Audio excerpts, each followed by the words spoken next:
काफी के प्यालों में कब तक डुबाओगे अंतरंग कड़ुआपन। मुझसे यह पूछा है उगता ही सामने और मैं निरुत्तर हूं। उन्हीं सड़कों पर रोज रोज घूमना, बेगाने दृश्यों को आंखों से चूमना व्यर्थ है, निरर्थक है। कब तक बहलाएंगी सजी हुई दुकानें, भड़कीले विज्ञापन। मुझसे यह पूछा है घबराई सामने और मैं निरुत्तर हूं। थकी हुई आंखों में चुभती है रोशनी, ठंडा अंधियार नहीं। डरे हुए बच्चे की चुप्पी का कोलाहल कोई उपचार नहीं। ऊबी तन्हाई के वास्ते क्या मतलब रखता है भीड़ों का सम्मोहन। मुझसे यह पूछा है धुंधला ही सामने और मैं निरुत्तर हूं। केवल कोहरा नहीं भटकाता पांवों को क्षितिज स्वयं, और भी निरीह बना देता है व्यक्ति को क्षुद्र अहम। आरोपित गीतों से कब तक झुटलाओगे सहजन्मा सूनापन। मुझसे यह पूछा है समलाई सामने और मैं निरुत्तर हूं। आदमी के पास जब तक जीवन का उत्तर न हो तब तक जो कुछ भी आदमी करे सभी व्यर्थ हो जाता है। सुकरात का प्रसिद्ध वचन है कि जो जीवन ठीक से जाना नहीं गया, पहचाना नहीं गया, वह जीवन जीना व्यर्थ है। जिसको जागकर नहीं जिया गया उसे जिया ही नहीं गया। सोए सोए जीते हैं हम, चलते भी, उठते भी, काम भी करते, जन्म से लेकर मौत तक की लंबी यात्रा पूरी भी करते, लेकिन पहुंचते कहां? पहुंचते कहीं भी नहीं। यात्रा पूरी हो जाती, हम चुक जाते और मंजिल तो कभी आती नहीं। ऐसे जीवन को, ऐसे उत्तरहीन जीवन को, ऐसे अर्थहीन जीवन को कब तक जीवन मानकर बैठे रहोगे? और फिर इस जीवन को अगर जीवन मान लिया तो अपने को झुटलाने के हजार उपाय करने पड़ते हैं।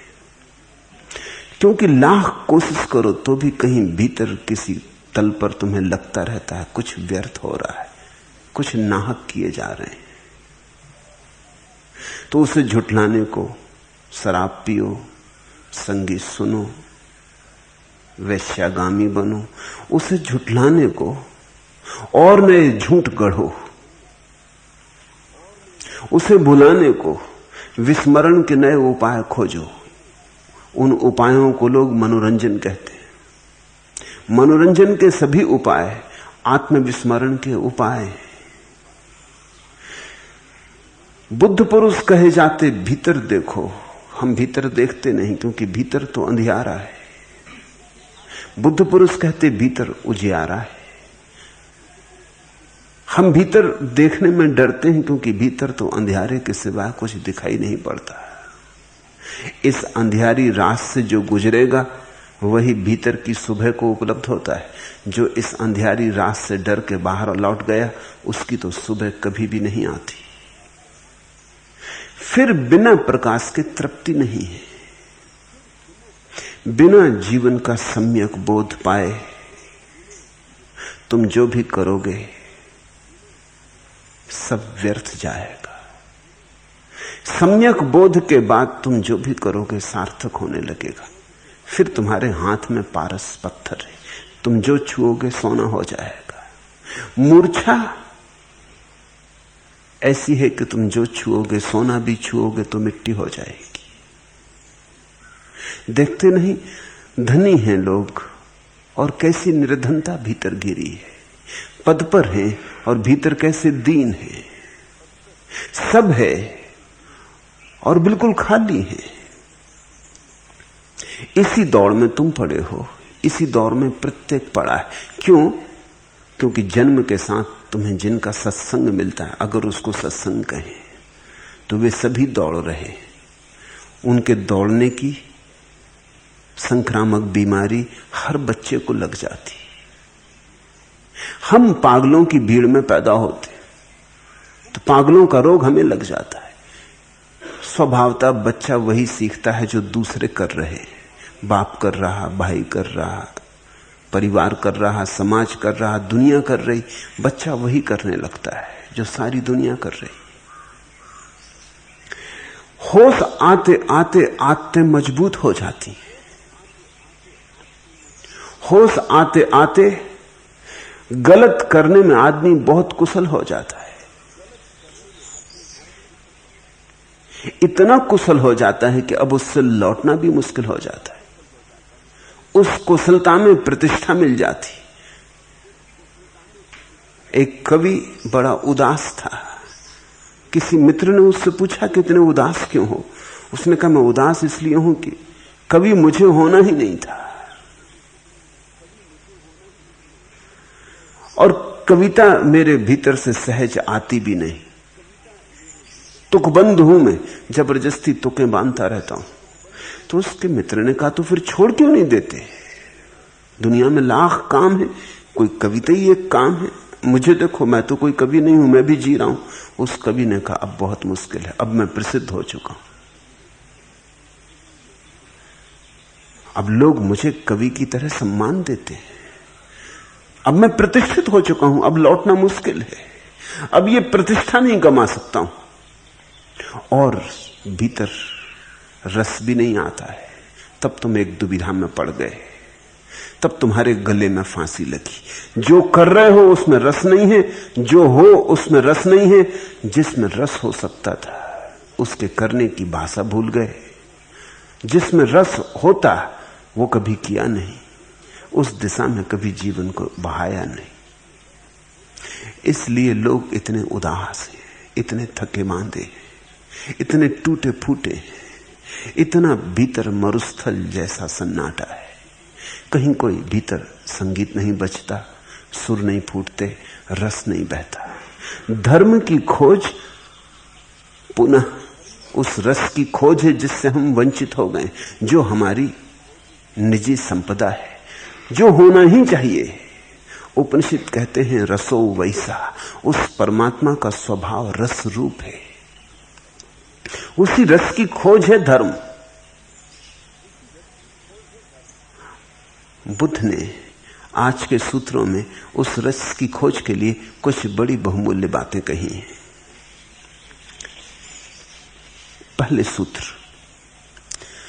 न कहापण वस्सेन तित्ति कामेषु विज्जति अपसादा दुखा कामा इति विज्ञा पंडितो अपि दिव्येषु कामेषु रतिंसो नाधिगच्छति तणक खैरतो होती सम्मा संबुद्ध सावको। यदि रुपयों की वर्षा भी हो तो भी मनुष्य की कामों से तृप्ति नहीं होती। सभी काम अल्प स्वाद और दुखदायी हैं, ऐसा जानकर पंडित देवलोक के भोगों में भी रति नहीं करता है और सम्यक संबुद्ध का श्रावक तृष्णा का क्षय करने में लगता है। इसके पहले कि हम सूत्र समझें, सूत्र की पृष्ठभूमि समझ लेनी चाहिए। कब बुद्ध ने यह सूत्र कहा, कब यह गाथा कही? एक भिक्षु था बुद्ध का, उसका नाम था दहर। उस भिक्षु का पिता मरते समय अपने बेटे को देखना चाहता था, लेकिन दहर गांव के बाहर गया था, तो देखना चाहते हुए भी पिता देख नहीं पाया। मरते मरते इस बेटे का नाम ही उसकी जबान पर, उसके मन, उसके चित्त में था। नाम लेकर रोते रोते ही वह मरा। मरने के पहले उसने अपने छोटे बेटे को 100 स्वर्ण मुद्राएं दी और कहा कि जब दहर आए तो मेरी तरफ से उसे भेंट कर देना। पीछे कुछ दिनों बाद दहर गांव वापस लौटा। उसके छोटे भाई ने रोकर सारा समाचार कहा और उन स्वर्ण मुद्राओं को दिया, लेकिन दहर ने स्वर्ण मुद्राएं फेंक दी।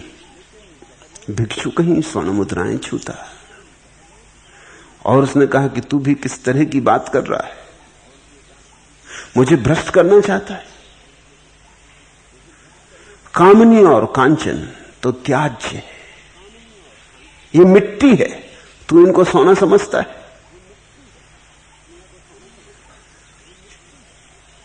इस इंकार में बोध कम था, अहंकार ज्यादा था। वह कुछ दिनों तक अन्य भिक्षुओं से अपने इस त्याग की घमंडपूर्वक चर्चा भी करता रहा, लेकिन कुछ दिनों बाद वह उदास रहने लगा। वे स्वर्ण मुद्राएं उसका पीछा करने लगी। रात उनके सपने भी आते,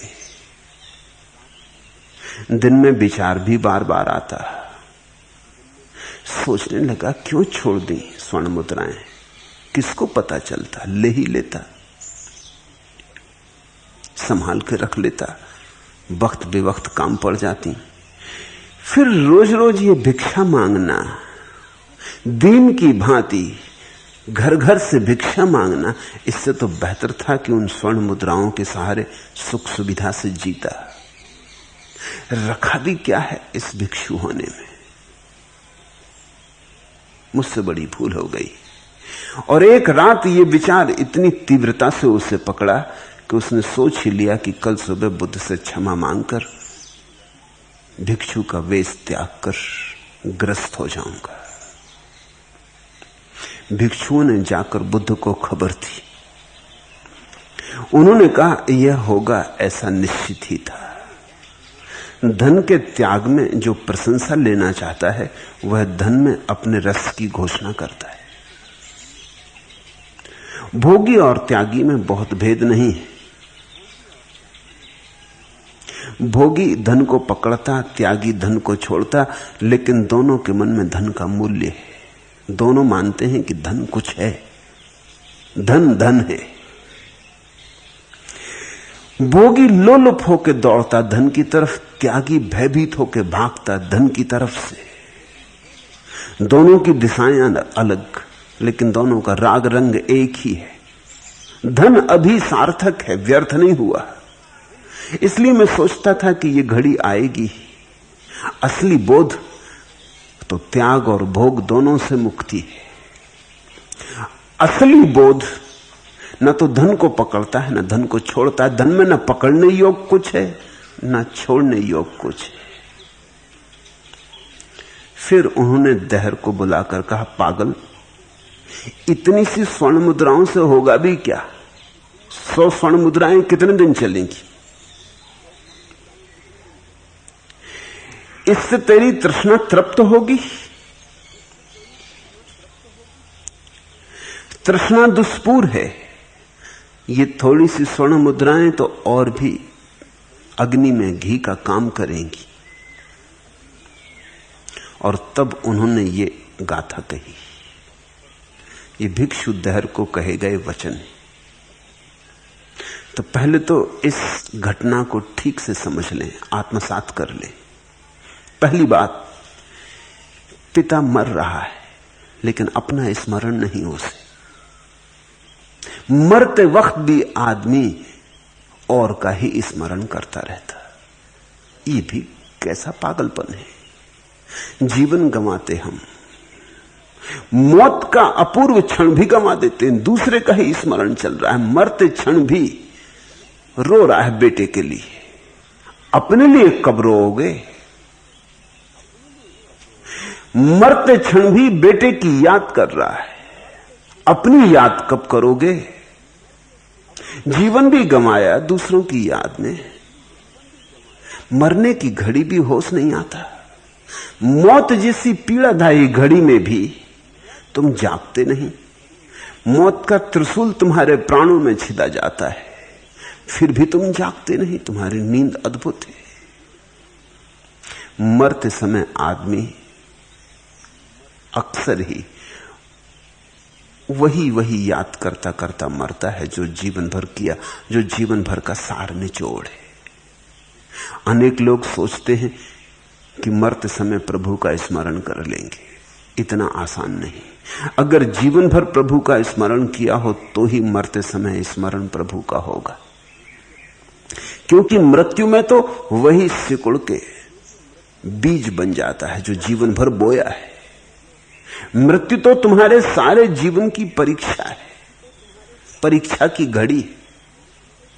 ऐसा थोड़ी कि जीवन भर कुछ भी किया और मृत्यु के क्षण में प्रभु को स्मरण कर लिया। किसको धोखा दे रहे हो? मृत्यु तो सील मोहर बंद कर देगी, तुमने जीवन पर जो किया है उस पर पूरी सील मोहर लगा देगी कि ये तुम्हारी कथा है। मृत्यु तो संक्षिप्त में एक वक्तव्य में तुम्हारे जीवन को निचोड़ लेगी। लेकिन लोभी आदमी सोचता है कल प्रभु का स्मरण करेंगे, जरूर करेंगे कल। अभी तो घर है, द्वार है, बच्चे हैं, बेटे हैं, पत्नी है, दुकान है, बाजार है, अभी तो और 1000 काम है। प्रभु को देख लेंगे आखिर में। तुम्हारी जीवन की फेहरिस्त पर प्रभु का नाम अंत में लिखा है, और जिसकी जीवन फेहरिस्त पर प्रभु का नाम अंत में लिखा है वो कभी स्मरण न कर सकेगा। वो जीवन की फेहरिस्त कभी पूरी ही नहीं होती, वो फेहरिस्त बढ़ती चली जाती, वो बड़ी होती चली जाती। एक में से 2 चीजें, 2 में से 4, 4 में से 10, 10 में से 1000 निकलती आती। हर रास्ते से 2 नए रास्ते निकल आते और हर शाखा 2 शाखाओं में टूट जाती, और तुम दौड़ते चले जाते, दौड़ते चले जाते। जाल बड़ा होता चला जाता है और जीवन की संपदा और शक्ति और ऊर्जा कम होती चली जाती। और तुम सोचते हो अंत में प्रभु का स्मरण कर लेंगे, या अपना स्मरण कर लेंगे, या अंत में कर लेंगे ध्यान। मेरे पास लोग आते हैं, वो कहते हैं कि सन्यास तो लेना, लेकिन अभी नहीं, अभी तो बहुत कुछ जीवन में करने को पड़ा है।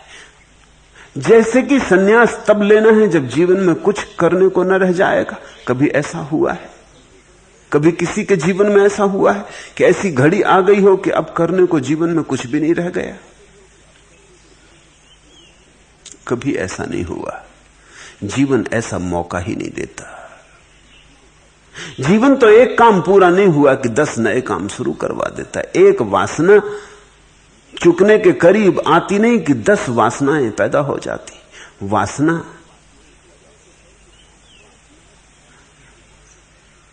बड़ी जन्मदात्री है, 10 बच्चे पैदा कर जाती।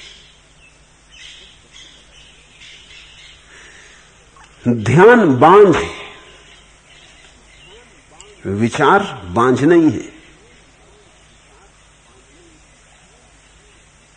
समाधि बांझ है, उसमें से फिर कुछ पैदा नहीं होता। लेकिन वासना बांझ नहीं है, वासना तो खूब पैदा करती। एक वासना से दूसरी, दूसरी से तीसरी, चलता जाता, श्रृंखला का कोई अंत नहीं। ऐसा ही समझो कि तुमने एक कंकड़ झील में फेंका, शांत झील, एक कंकड़ फेंका, जरा सी लहर उठती है, लेकिन एक लहर दूसरी लहर को उठाती, दूसरी तीसरी को उठाती। एक छोटा सा कंकड़ मीलों लंबी झील पर लहरें उठा देता है। ऐसी वासना है, एक छोटा सा भाव वासना का, और लहरी लहर तुम्हारी चेतना के झील पर फैल जाती। वासना उठानी तो बहुत आसान, हटानी बहुत कठिन, क्योंकि जब तुम उठाते हो तब छोटा सा कंकड़ काम दे देता है, लेकिन जब बिठाने चलोगे तो सारी झील बड़ी है, सारी लहरों को बिठाना बहुत मुश्किल हो जाता है। और लोग सोचते हैं कि अंत में याद कर लेंगे, और इन्हीं लोगों ने इस तरह की कहानियां भी गढ़ रखी कि अंत में याद करने से सब हो जाता। तुमने कहानी सुनी है ना अजामल की, कि अजामल मरा, उसने कभी जीवन में परमात्मा का नाम ना लिया, लेकिन उसके बेटे का नाम नारायण था। मरते वक्त उसने बुलाया, नारायण नारायण तू कहां है? और ऊपर के नारायण समझे कि मुझे बुला रहा है। वो अपने बेटे को बुला रहा था, उसको ऊपर के नारायण से कुछ लेना देना न था। मर गया, नारायण को पुकारते, और ऊपर के नारायण धोखे में आ गए और वो स्वर्ग गया। ये जिनने कहानी गढ़ी है, इनसे सावधान रहना, इस तरह के लोगों से सावधान रहना। किसको तुम धोखा दे रहे हो?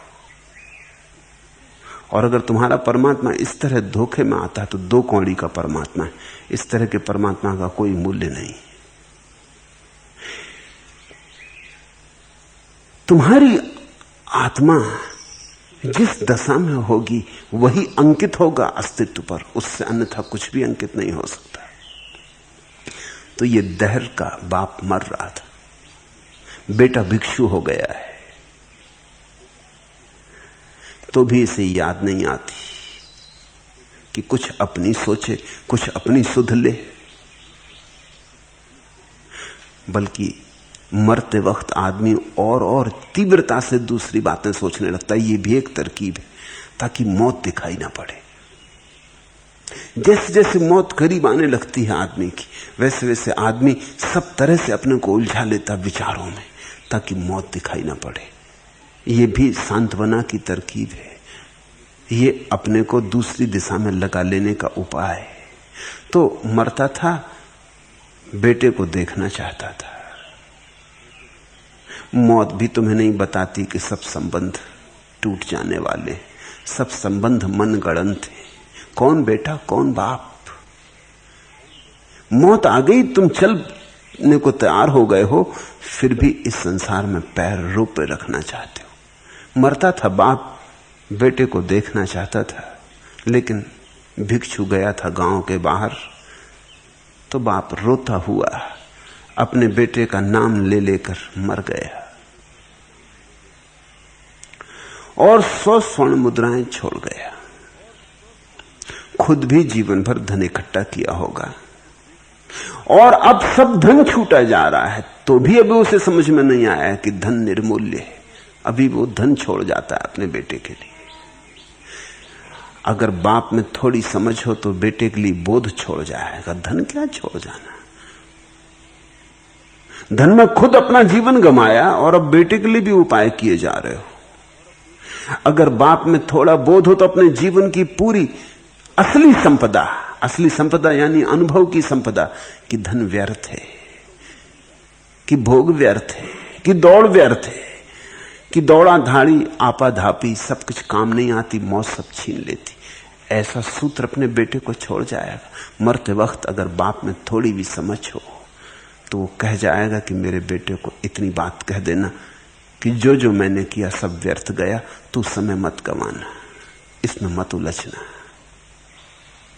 लेकिन कब बाप ऐसी समझ की बात कह पाते? हालांकि हर बाप समझता है कि वो समझदार है। उम्र बढ़ने से कोई समझदार नहीं होता, बूढ़ा होने से कोई समझदार नहीं होता। समझदारी का बुढ़ापे से कुछ लेना देना नहीं। समझदारी कुछ और ही बात है।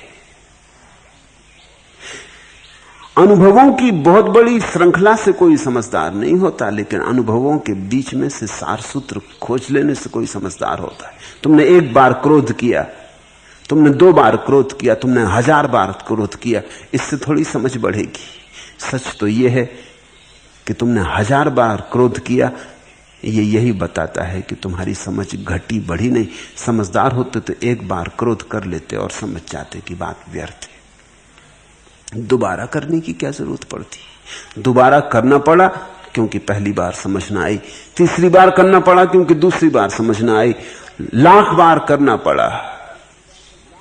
और जैसे जैसे समझ ना आई वैसे वैसे तुम्हारा क्रोध करने का अभ्यास बढ़ता गया। आखिर में तुम पाते हो क्रोध तो बहुत किया लेकिन समझे कुछ भी नहीं, लोभ तो बहुत किया समझे कुछ भी नहीं, काम में बहुत तड़फे लेकिन समझा कुछ भी नहीं। तो उम्र को तुम समझदारी मत समझ लेना, उस भूल में मत पड़ना। इस संसार में लोग उस भूल में पड़ जाते हैं। लोग सोचते हैं कि उम्र बड़ी हो गई तो समझदार हो गए। समझदारी अनुभव के प्रति जागने से पैदा होती, मात्र अनुभव की राशि बड़ी होती चली जाए इससे पैदा नहीं होती। जो तुम कर रहे हो, जो तुम्हारे जीवन में हो रहा है, उसे खूब बोधपूर्वक करो, उसे खूब समझ के करो, सब तरफ से परख करके करो। एक बार जो किया है फिर उसका खूब विश्लेषण करो, निदान करो कि क्या मिला, क्या पाया, क्या हुआ। अगर कुछ न पाया हो तो दोबारा थोड़ी सावधानी रखो, नहीं तो जाल अंधी आदत का बड़ा हो जाएगा। मर रहा है बाप, सब संपत्ति छूटी जा रही है, मरते वक्त भी इस व्यर्थ की संपदा को बेटे के लिए छोड़ जाता है। तुमसे मैं कहूंगा ऐसा मत करना, तुम्हारे भी बेटे होंगे, उनके लिए कुछ और बहुमूल्य छोड़ जाना, कोई और बड़ी वसीयत छोड़ जाना। कुछ दिनों बाद बेटा वापस लौटा, भिक्षु दहर गांव आया तो उसके छोटे भाई ने रोकर समाचार कहा, उन स्वर्ण मुद्राओं को दिया, लेकिन भिक्षु ने स्वर्ण मुद्राएं फेंक दी। ये बात भी अज्ञान की है। अगर स्वर्ण मुद्राओं में कुछ भी नहीं है तो फेंकने का इतना उत्साह क्या? इसलिए मैं कहता हूं कि घर छोड़ के भागना मत, क्योंकि घर छोड़ने का उत्साह यही बताता है कि तुम्हें अब भी घर में कुछ दिखाई पड़ता है। मैं तो कहता हूं घर में कुछ है ही नहीं, भाग के जाना कहां है ही नहीं वहां कुछ। हिमालय पर तुम हो ही, घर में सूना है, कुछ भी नहीं है वहां। इसलिए मैं कहता हूं पत्नी को छोड़ के मत भाग जाना। पत्नी की मान्यता गिर जाए बस काफी, पत्नी के प्रति पत्नी भाव गिर जाए बस काफी, पत्नी में भी परमात्मा दिखाई पड़ने लगे बस काफी। मेरा तेरा गिर जाए वही झूठ है, लेकिन वो झूठ तो नहीं छोड़ते। अगर तुम हिमालय भी भाग गए तो भी तुम्हारी पत्नी, तुम्हारी ये झूठ तो तुम्हारे साथ जाता है, पत्नी छोड़ जाते। स्वामी राम के जीवन में को लेख है, वो अमेरिका से लौटे। सरदार पूर्ण सिंह उनके शिष्य थे और उनके पास हिमालय में रहते थे। एक दिन उनकी पत्नी दूर पंजाब से मिलने आई। पत्नी बड़ी गरीब हालत में थी। स्वामी राम छोड़कर घर भाग गए।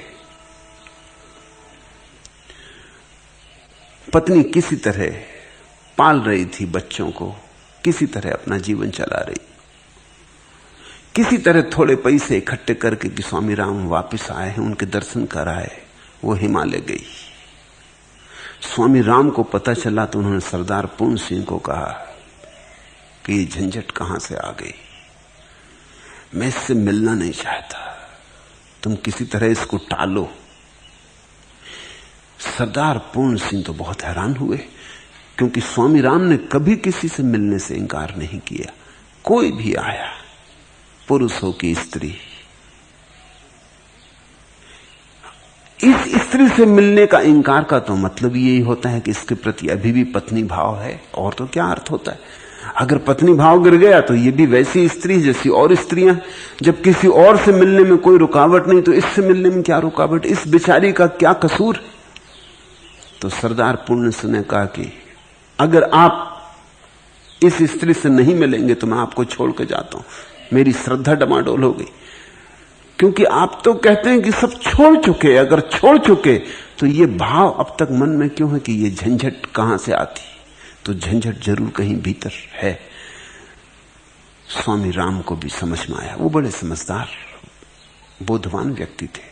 उनकी आंख से आंसू गिर गए और उन्होंने कहा तुम ठीक कहते हो, थोड़ी झंझट मेरे भीतर थी, तुमने मुझे खूब ठीक समय पर चेताया, तुमने मुझे जगा दिया, उसे बुलाओ। वो आई तो उसके पैर छुए और उसी दिन उन्होंने सन्यासी का जो पुराना रूप ढंग था वो छोड़ दिया, क्योंकि उन्होंने कहा कि उसमें वो जो त्याग की अकड़ है वही भ्रांत है। तुम जान के ये हैरान होगे कि स्वामी राम गैरिक वस्त्रों में नहीं मरे। जब वो मरे तो वो साधारण वस्त्र पहने हुए थे, पर मैं तुमसे कहता हूं कि वो परम सन्यासी होकर मरे। उनको एक बात समझ में आ गई कि ये भी अकड़ है मेरी, कि मैं त्यागी, कि मैंने सब छोड़ दिया, इसमें भी भ्रांति है। छोड़ने को क्या है, पकड़ने को क्या है।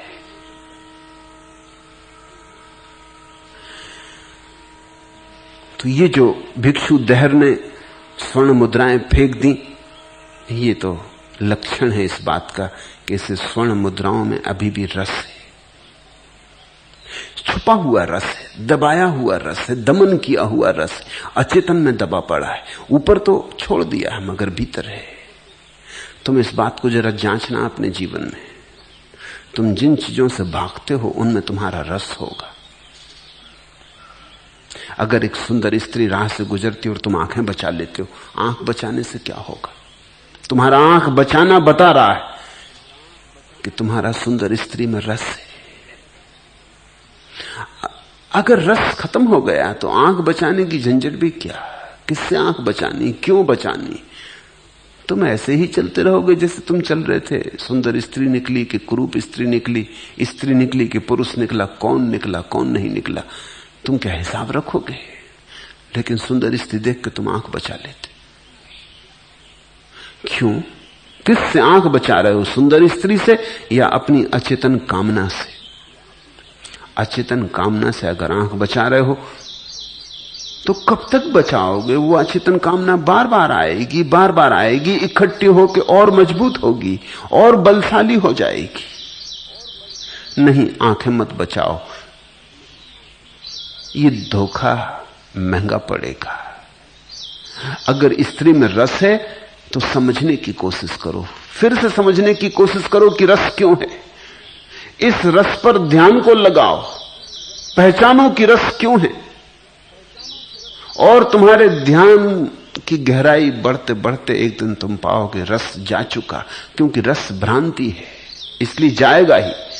रस तो अंधेरा जैसा है, रोशनी ले आओगे तो अंधेरा चला जाएगा, और जब रस चला जाएगा तब तुम्हारे जीवन में क्रांति घटित होती, तब तुम बाहर भीतर एक जैसे होते हो, तब चेतन अचेतन की सीमा टूट जाती, तब तुम्हारा अंतःकरण एक होता है, और उस एकता में ही आनंद है।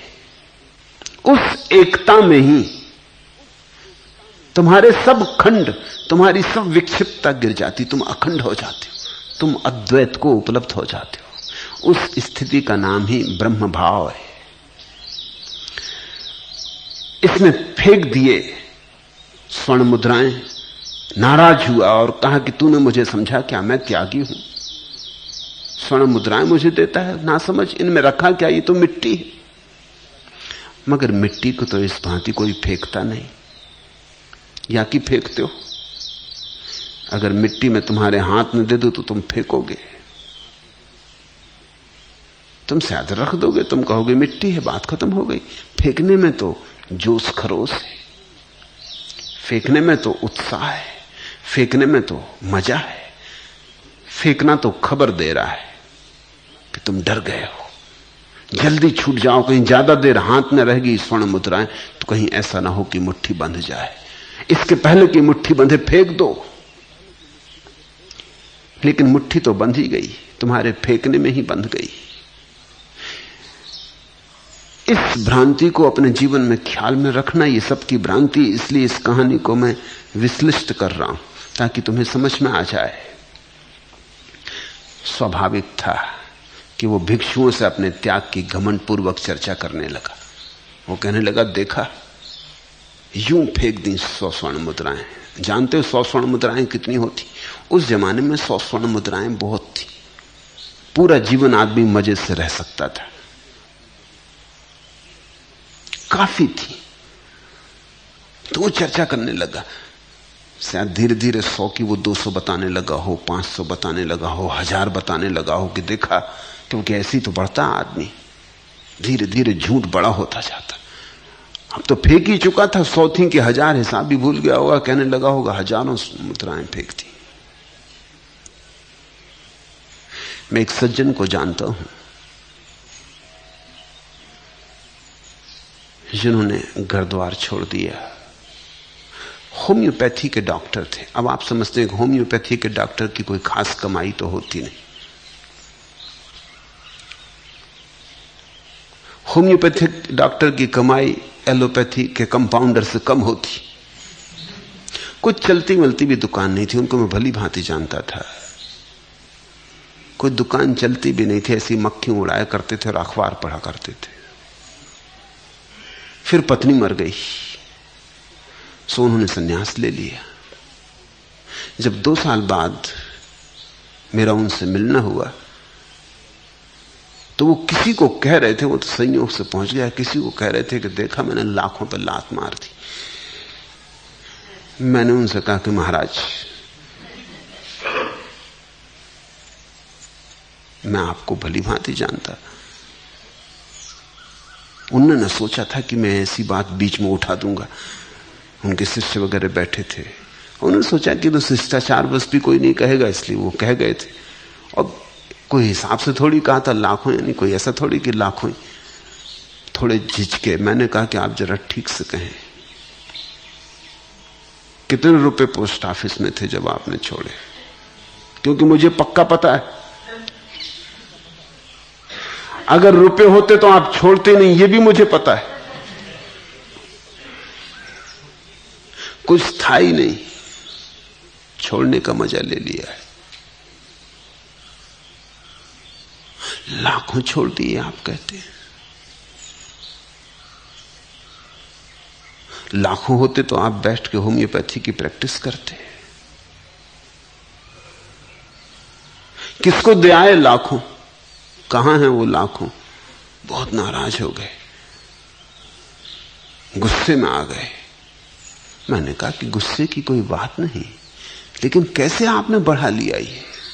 क्योंकि जहां तक मुझे ख्याल है 314 रुपए आपकी पोस्ट ऑफिस में जमा थे, क्योंकि मुझसे आपकी रोज बात होती रहती थी। और जब आपने देखा अब ये भी खत्म होने के करीब आ रहे हैं, तो आपने ये त्याग ले लिया। और जहां तक मैं जानता हूं वो पोस्ट ऑफिस की किताब आप अब भी अपने साथ रखे होंगे, छोड़े कहां हैं? वक्त बेवक्त कब काम पड़ जाए। और फिर मैंने कहा समझ लो कि लाखों भी थे, तो आप कह रहे हैं लाखों पे लात मार दी, तो 2 साल हो गए, अब तक इसकी बात क्यों कर रहे हैं? जब लात मारी दी तो मारी दी, बात खत्म हो गई। अब कोई लात मार दी कि 2 साल तक गुणगान थोड़ी करता रहता है। छोड़ो, लग गई लात, बात खत्म हो गई। कि लगी कि नहीं लगी? लग नहीं पाई। एक तो थे ही नहीं, दूसरी लात भी नहीं लग पाई। किस झूठ में अपने को रचाए बैठे हो? उस समय तो नाराज हो गए, लेकिन फिर सोचा होगा ऐसे आदमी सरल है। रात मुझे फिर बुलाया, कहा क्षमा कर। ठीक मुझे याद दिला दी, सच में कहां के लाख। और 314 तुमने भी हद कर दी कि याद रखा। और कापी भी मेरे पास है, वो भी सच है। छोड़ा भी कुछ नहीं। पर मैं पहले हजारों कहता था, फिर कब लाखों हो गए मुझे पता नहीं। ऐसा आदमी चलता है। तो हो सकता है वो दहर धीरे धीरे कहने लगा, और लाखों पर लात मार दी, हजारों पर लात मार दी। मगर भीतर जो रस था वो पीछा तो छोड़ नहीं देगा। वासनाएं इतनी आसानी से तो छूटती नहीं। इतना सुगम और सस्ता अगर होता तो दुनिया में सभी लोग वासना मुक्त हो जाते। तो धीरे धीरे कुछ दिनों बाद वो उदास रहने लगा, क्योंकि बार बार उन्हीं रुपयों की बात करता था। शायद चर्चा करता था जब दूसरों से, तब भी तो याद ही करने का एक ढंग था, वो भी तो याद करने का ढंग था। कहते कहते कि कितना बड़ा त्याग किया है, खुद को भी लगने लगा होगा कि काहे को किया इतना बड़ा त्याग। गांव गांव जाके भिक्षा मांगनी पड़ती। बुद्ध ने अपने सन्यासी को भिक्षु बना दिया था, कारण से। हिंदू अपने सन्यासी को स्वामी कहते, उसका भी कारण है, क्योंकि हिंदू कहते हैं जो अपना मालिक हो गया वो स्वामी। और बुद्ध ने अपने सन्यासी को भिक्षु कहा, वो भी कारण से। दूसरी तरफ से, जो संसार में जिसकी कोई पकड़ न रह गई, जो संसार के सामने बिल्कुल भिखारी हो गया, जिसका संसार में कुछ भी न रहा। और ये दोनों बातें एक साथ घटती हैं। जिसका संसार में कुछ भी नहीं रह गया, जो संसार की दृष्टि से भिखारी हो गया, वही भीतर की दृष्टि से मालिक होता है। तो हिंदुओं ने भीतर से पकड़ी बात स्वामी कहा, बुद्ध ने बाहर से पकड़ी बात और भिक्षु कहा। लेकिन बुद्ध की बात ज्यादा उपयोगी है। पहले तो वही याद रखनी चाहिए, तभी भीतर का स्वामित्व पैदा होगा। पहले तो आदमी को संसार की दृष्टि में बिल्कुल दीन हो जाना है, कुछ है ही नहीं ऐसे दीन हो जाना। त्याग भी नहीं, कुछ भी नहीं, एक खाली कोरी स्लेट जिस पर कुछ नहीं लिखा हुआ है। ऐसा भिक्षु का अर्थ है कि जिसने सब मान लिया कि यहां कुछ भी नहीं है, अपना क्या, अपनी मालकियत का उपाय कहां है। तो सोचने लगा होगा, कभी राह पर भीख मांगते किसी द्वार पर भीख मांगता होगा, कोई कह देता होगा आगे जाओ, तो याद आती होगी 100 स्वर्ण मुद्राओं की। वो घाव बन गया। 2-2 पैसे मांगना पड़ते हैं, रोज रोटी मांगनी पड़ती है। तो सोचने लगा होगा, स्वाभाविक तुम भी होते तो सोचने लगते कि क्या रखा है इसमें। इससे तो बेहतर हुआ होता कि वो 100 स्वर्ण मुद्राएं ले ली होती, मजा करते, अपने घर चादर तान के ओढ़ के सोते, कुछ करने की जरूरत नहीं थी जिंदगी भर। अब ये रोज रोज मांगना, बुढ़ापा भी करीब आ रहा होगा, फिर बुढ़ापे में भी मांगना पड़ेगा। कभी बीमार भी हो जाता है भिक्षु, मांगने नहीं भी जा सकता तो भूखा भी रह जाना पड़ता है।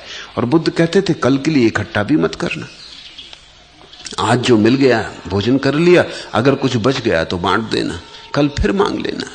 रोज रोज जीना, क्षण क्षण जीना, कल का हिसाब मत रखना। भविष्य है कहां, भविष्य में तो सिर्फ मौत है। मौत तुम्हें खाली पाए, मौत जब आए तो तुम्हारे हाथ में कुछ भी ना पाए तो मौत तुमसे कुछ भी न छीन सकेगी। मौत जब आए तुम्हें शून्य भाव में पाए तो तुम अचानक हैरान हो जाओगे कि मौत आई भी और तुम मरे भी नहीं, और तुम्हारे भीतर कुछ अमृत स्वर बजने लगा।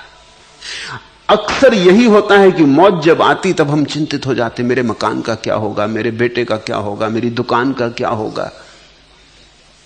इसलिए हम चूक जाते हैं भीतर के अमृत को देखने से।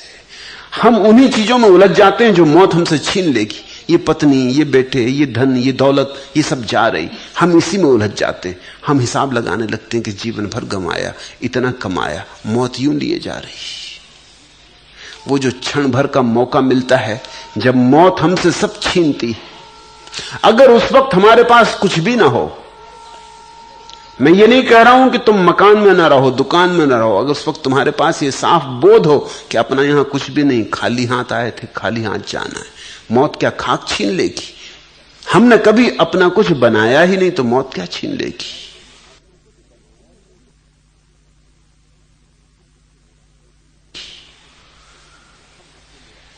हम अकेले आए, अकेले जाते।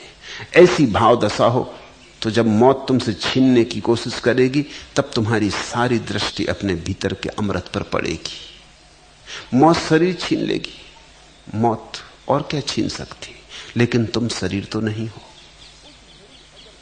उस घड़ी अगर संसार का प्रपंच तुम्हारे मन में ना रहा, मन शांत रहा, तो तुम अमृत के दर्शन को उपलब्ध हो जाओगे। तो मौत फिर मोक्ष बन जाती। जीने की भी एक कला है और मरने की भी एक कला है। न तो लोग जीते ठीक से, न लोग मरते ठीक से।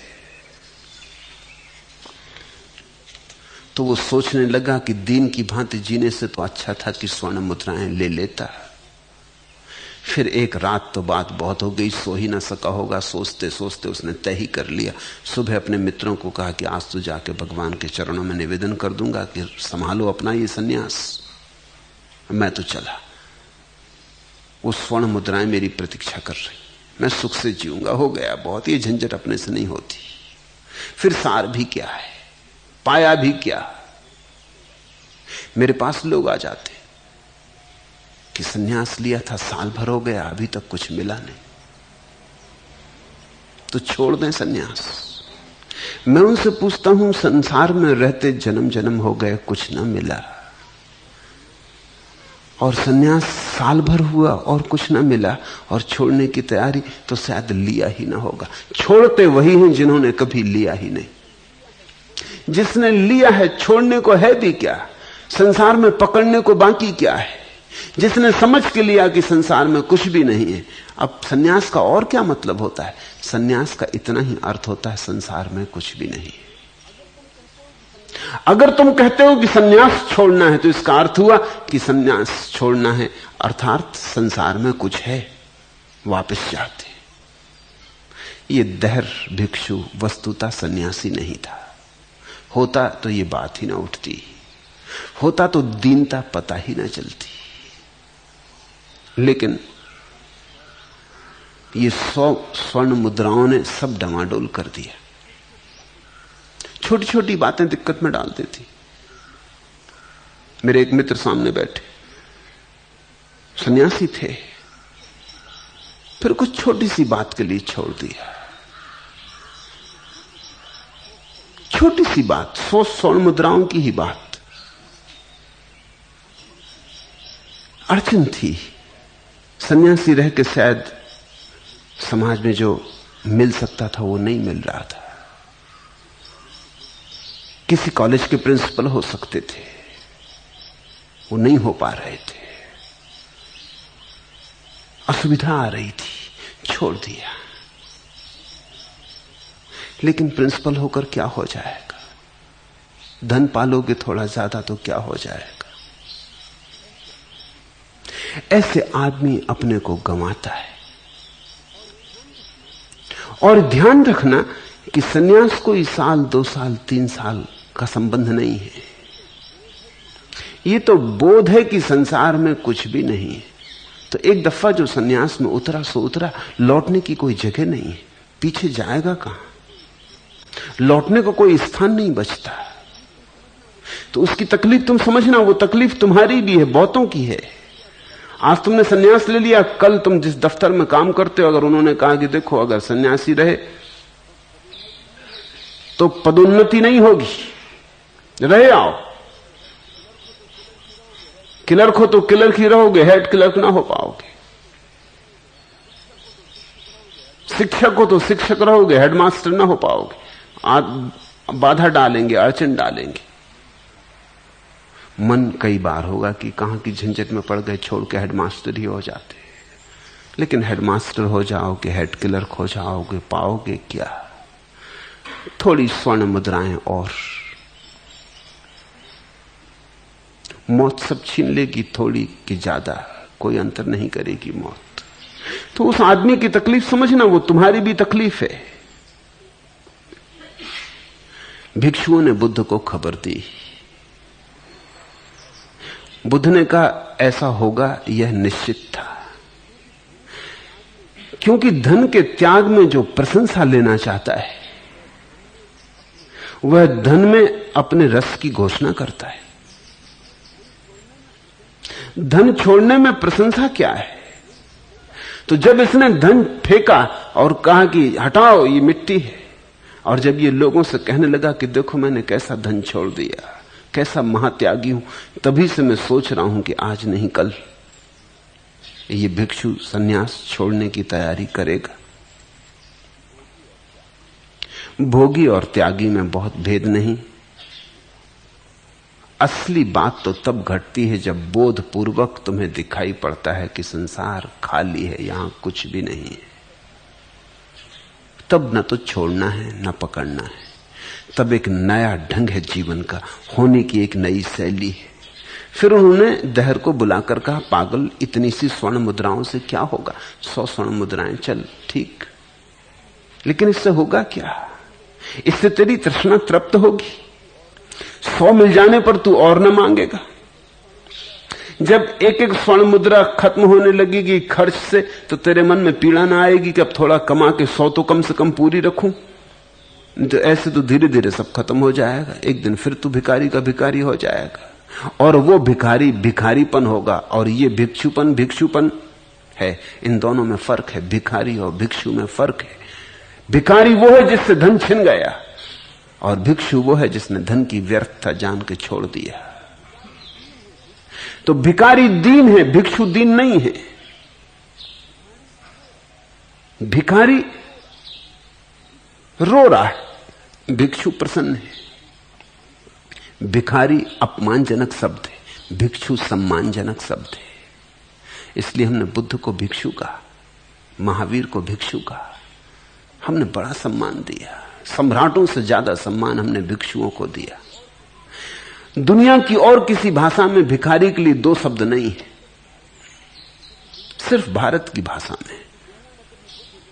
क्योंकि दुनिया ने कभी बुद्ध जैसा भिक्षु जाना ही नहीं, दूसरे मुल्कों ने ऐसा भिक्षु जाना ही नहीं, उन्होंने तो भिखारी जाने। बड़ी कठिनाई होती पश्चिम की भाषाओं में जब अनुवाद करते हैं लोग बुद्ध का साहित्य, तो उनको बड़ी कठिनाई होती कि भिक्षु को क्या कहें, बैगर कहें, ये बात जस्ती नहीं। भिखारी कहें, ये बात तो जस्ती नहीं। ये भिखारी है ही नहीं आदमी, ये तो मालिक है, इससे बड़ा मालिक और कौन होगा। ये तो सम्राट है, ये तो शहंशाहों का शहंशाह है।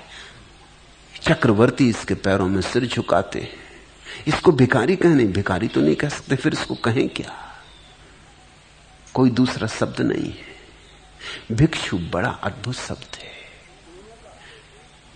दोनों का शाब्दिक अर्थ तो एक ही है, लेकिन अस्तित्वगत अर्थ बड़ा भिन्न है। कहां भिखारी, कहां भिक्षु। भिखारी वो है जिसका सब खो गया, रो रहा है, उदास, खिन्न मना। भिक्षु वो है जिसने देख के कि सब व्यर्थ है, अपने हाथ हटा लिए, आनंदित है कि झंझट, व्यर्थ का उपद्रव, व्यर्थ का प्रपंच जाग गया, प्रभु की अनुकंपा। तो कहा तू इन 100 स्वर्ण मुद्राओं से तेरी तृष्णा मिट जाएगी, तृष्णा तृप्त होगी। तृष्णा तो कभी तृप्त होती नहीं। तृष्णा दुष्पूर है, उसे कभी कोई भर नहीं पाया। 100 स्वर्ण मुद्राओं से तू सोचता है भर जाएगी। तो मेरी तरफ देख, बुद्ध ने कहा होगा मेरे पास तो अरबों खरबों स्वर्ण मुद्राएं थी, तो मैंने गलती की छोड़कर। मेरे पास तो बहुत था, पर देखा कि उतने से भी भरेगा नहीं मन। तो तू 100 स्वर्ण मुद्राओं से भर लेगा। ये तेरे मन की प्यास इतनी बड़ी है, और ये तू 100 बूंदों से भर लेगा। सागर छोड़कर मैं आ रहा हूं, मैं तुझसे कहता हूं कि सागर से भी नहीं भरती। ये भरती ही नहीं, ये दुष्पूर है, क्योंकि मन में कोई पैंदी नहीं है। कितना ही डालते चले जाओ, सब गिरता चला जाता है। मन खाली का खाली रहता है।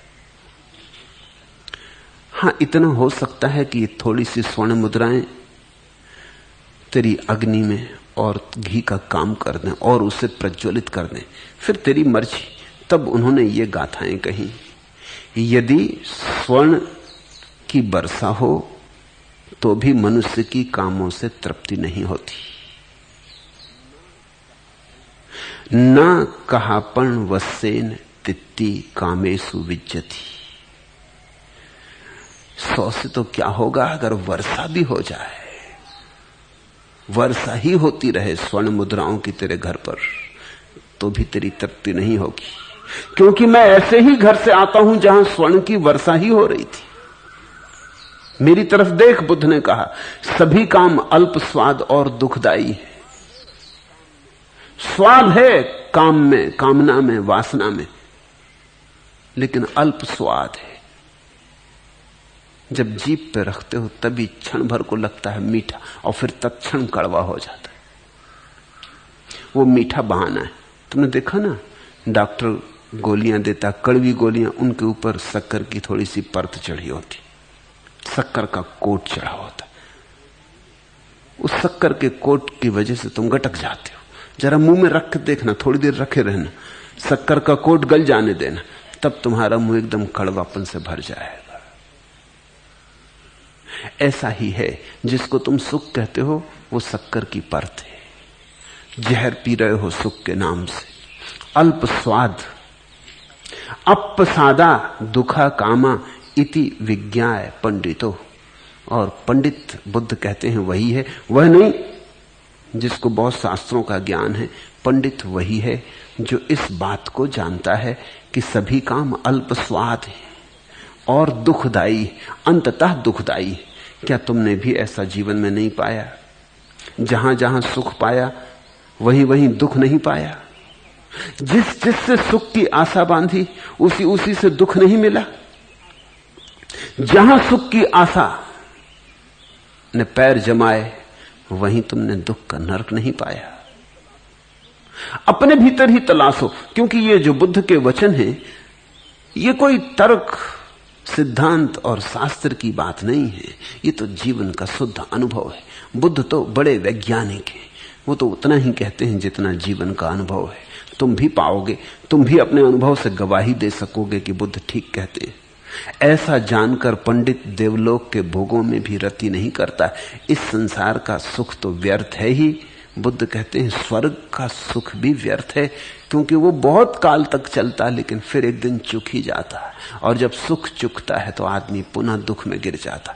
कुछ ऐसा सुख खोज जो फिर कभी चुके ना, कुछ ऐसा सुख खोज कि जो सिर्फ शक्कर की परत ना हो, कुछ ऐसा सुख खोज जिसमें जहर हो ही ना अमृत हो, कुछ ऐसा सुख खोज। उसी सुख की खोज धर्म है। और सम्यक संबुद्ध का श्रावक तृष्णा का क्षय करने में लगता है। इसलिए जो बुद्ध पुरुषों के सत्संग में पड़ा है, सम्यक संबुद्ध का श्रावक, जिसने बुद्ध पुरुष की वाणी सुनी है, जिसके कानों में बुद्ध की वाणी का अमृत पड़ा है, वो तृष्णा का क्षय करने में लगता है पागल। 100 स्वर्ण मुद्राओं से कुछ भी ना होगा। न कहापन वसेन तित्ति कामेश विज्जति, हो जाए वर्षा स्वर्ण की तो भी कुछ नहीं। अपसादा दुखा कामा इति विज्ञाय पंडितो, पंडित यहां की तो बात ही छोड़, स्वर्ग का सुख भी नहीं मांगता है। तू मूढ़ मत बन। पंडित शब्द आता है प्रज्ञा से, जिसकी प्रज्ञा जागृत हो गई वही पंडित। अपि दिव्येषु कामेसी रतिम सो नाधि गच्छति, तणक खैरतो होती सम्मा संबुद्धस्य सावको। और तू तो बुद्ध का श्रावक, बुद्ध को सुनने वाला, बुद्ध को छोड़ के 100 स्वर्ण मुद्राओं को चुनने जा रहा है पागल। अमृत को छोड़कर जहर की तरफ लुभा रहा है पागल।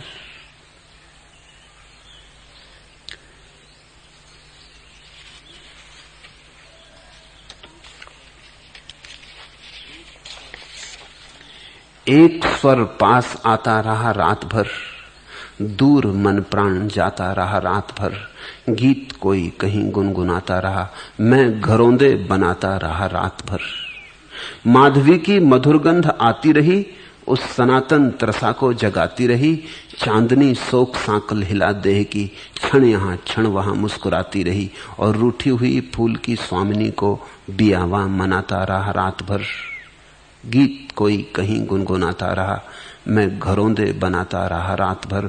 चांद की हाट सजती संवरती रही, एक तस्वीर बनती बिगड़ती रही। कुछ उमड़ता घुमड़ता रहा प्राण में, लोचनों में सुई एक गड़ती रही। एक अंधे कुएं में पड़ा चंद्रमा, राह अपनी न पाता रहा रात भर। गीत कोई कहीं गुनगुनाता रहा, मैं घरौंदे बनाता रहा रात भर। कुछ कहे अनकहे एक वचन के लिए, कुछ गढ़े अनगढ़े एक सपन के लिए। स्नेह के सिर्फ 2-4 कण के लिए, सिर्फ अपनत्व की एक छुअन के लिए। एक संभावना की किरण देखकर कश्तियां में बहाता रहा रात भर। गीत कोई कहीं गुनगुनाता रहा, मैं घरौंदे बनाता रहा रात भर। बारजे पर खड़ी उम्र ढलती रही, हर घड़ी सामने से निकलती रही। आंख फाड़े निहारा करी कामना, जंगलों में कहीं रेल चलती रही। बस हवा चीखती जंगलों में रही, बस दिया टिमटिमाता रहा रात भर। एक संभावना की किरण देखकर कश्तियां में बहाता रहा रात भर। गीत कोई कहीं गुनगुनाता रहा, मैं घरौंदे बनाता रहा रात भर। ऐसा ही है हमारा जीवन, मिट्टी के घर, बालू के घर। ऐसा ही है हमारा जीवन, कागज की किश्तियां तैराते, सपनों के जाल बुनते और अपने ही बुने जालों में भटक जाते।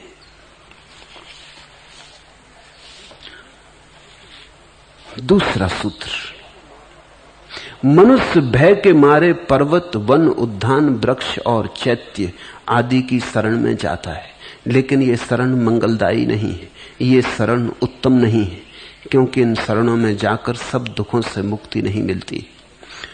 बहुम वे शरणम यंति पव्यतानी बनानी चा,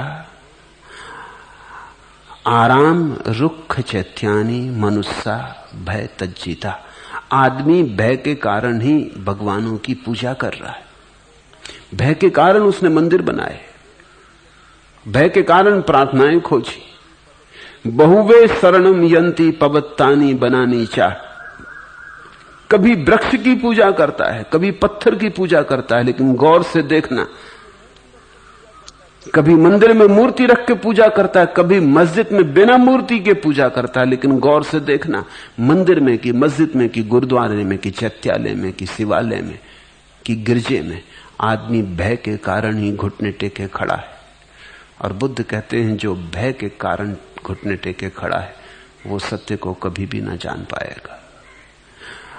नेतम खो शरणम खेमम नेतम शरणमुत्तमम नेतम शरणमागम सब दुखा पमुच्यति। ये उत्तम शरण नहीं है, ये मंगलदायी शरण नहीं है, क्योंकि इन शरणों में जाकर सब दुखों से मुक्ति नहीं मिलती है।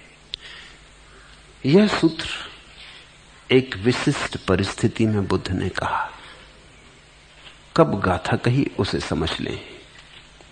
कौशल नरेश प्रसेनजित के पिता का अग्निदत्त नामक ब्राह्मण पुरोहित था। जब कौशल नरेश के पिता का देहांत हो गया तब वह कौशल नरेश के सत्कार सम्मान करने पर भी घर बार छोड़कर परिव्राजक बन गया। वह पंडित अग्निदत्त, उसके पांडित की कीर्ति तो चारों ओर फैली ही थी। अब इस महात्याग ने तो सोने में सुगंध का काम किया। अतः वह थोड़े ही दिनों में हजारों शिष्यों से घिर गया। वह घूम घूम कर उपदेश देता, तीर्थों की शरण जाओ, पवित्र नद नदियों की शरण जाओ, मूर्ति मंदिरों की शरण जाओ, श्रुति स्मृतियों की शरण जाओ, यज्ञ विधि विधानों की शरण जाओ, ऐसे परम आनंद को उपलब्ध होगे। ऐसी उसकी शिक्षा थी। ना तो स्वयं आनंद को उपलब्ध हुआ था, ना उसे पता था कि आनंद को उपलब्ध होने का क्या मार्ग है। पंडित था बड़ा, शास्त्र पढ़े थे,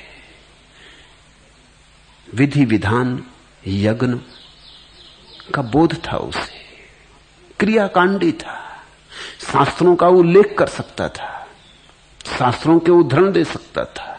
स्मृति उसकी बड़ी प्रखर थी। सम्राट का पुरोहित था तो वैसे ही प्रतिष्ठित था। और जब सब त्याग कर दिया उसने तब तो उसकी प्रतिष्ठा का क्या कहना। हजारों लोग उसके शिष्य होने लगे।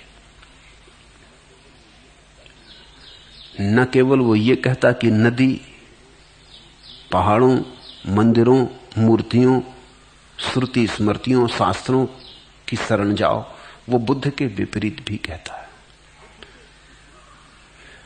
बुद्ध के विपरीत कहने का कारण बिल्कुल साफ था, क्योंकि एक तो बुद्ध कहते न कोई ब्राह्मण है, न कोई शूद्र है, न कोई क्षत्रिय, न कोई वैश्य, आदमी बस आदमी है। तो अग्निदत्त को यह बात तो पसंद ना पड़ती, किसी ब्राह्मण को पसंद नहीं पड़ती, जब तक कि ब्राह्मण में थोड़ी समझ ना हो, क्योंकि उसका तो मजा ही यही है कि और कोई ब्राह्मण नहीं, मैं ब्राह्मण हूं। और बुद्ध ने तो बड़ी अनूठी बात कही। बुद्ध ने तो कहा कि सब पैदा होते से शूद्र ही होते, सब शूद्र ही की तरह पैदा होते। ब्राह्मण तो कोई कभी बन पाता है जब ब्रह्म को जानता है। जो ब्रह्म को जान ले वो ब्राह्मण। ब्राह्मण कोई जन्म से नहीं होता, बोध से होता है। तो ब्राह्मणों को तो बहुत बात अखर रही थी। फिर बुद्ध कहते थे शास्त्रों में कुछ भी नहीं है, वेदों में कुछ भी नहीं है, जो है तुम्हारे चैतन्य में, जो है तुम में है। ये बात भी बड़ी अखरने वाली थी। अगर तुम मुसलमान से कहो कि कुरान में कुछ भी नहीं, वो नाराज हो जाएगा।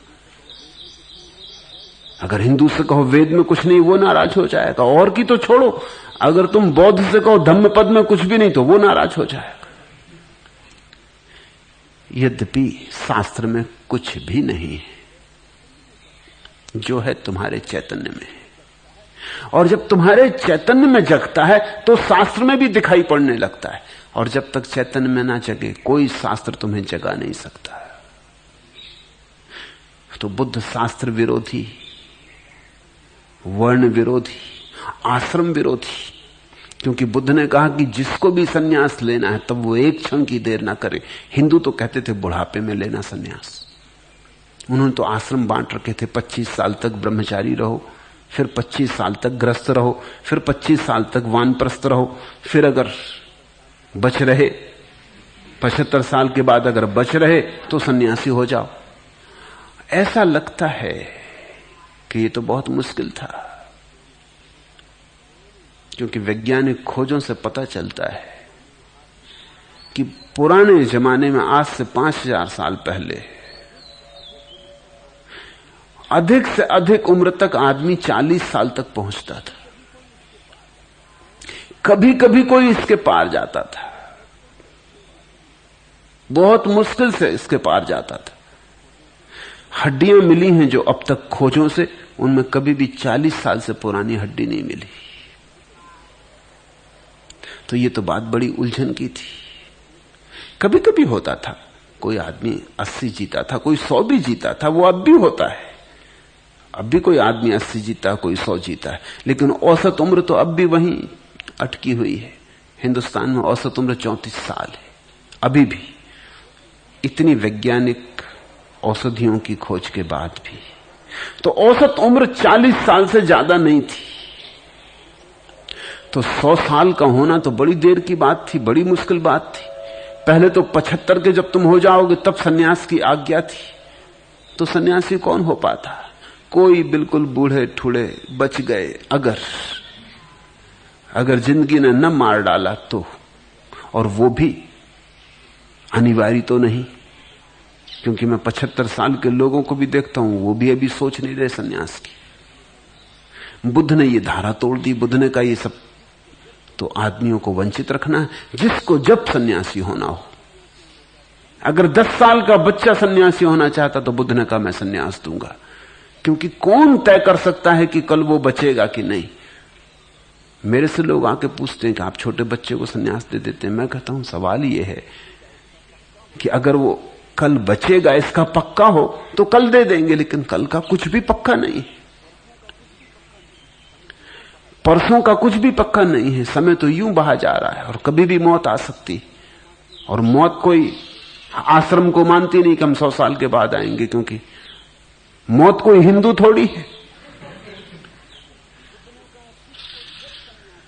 तो बुद्ध ने कहा जिसको जब सन्यास लेना है, जिस घड़ी, उसी घड़ी सन्यास ले ले। ये बड़ी उपद्रव की बात थी। इससे पूरा हिंदू ढांचा अस्त व्यस्त हो गया। वर्ण तोड़वा दिए, आश्रम तोड़वा दिए। वर्णाश्रम तो हिंदू धर्म का आधार है। तो नाराज थे पंडित, नाराज थे ब्राह्मण, नाराज थे पुरोहित, और उनका सब व्यवसाय ही छीन लिया। क्योंकि पुरोहित जीता ही इस बात पर है, ब्राह्मण जीता ही इस बात पर है कि शास्त्र सुनो, सत्यनारायण की कथा करवाओ, इससे सब हो जाएगा। कि गंगा जाओ, त्रिवेणी पे नहाओ, कुंभ मेले में जाओ, सब हो जाएगा, पाप धुल जाएंगे। कि पत्थर की पूजा करो, कि मंदिर की पूजा करो।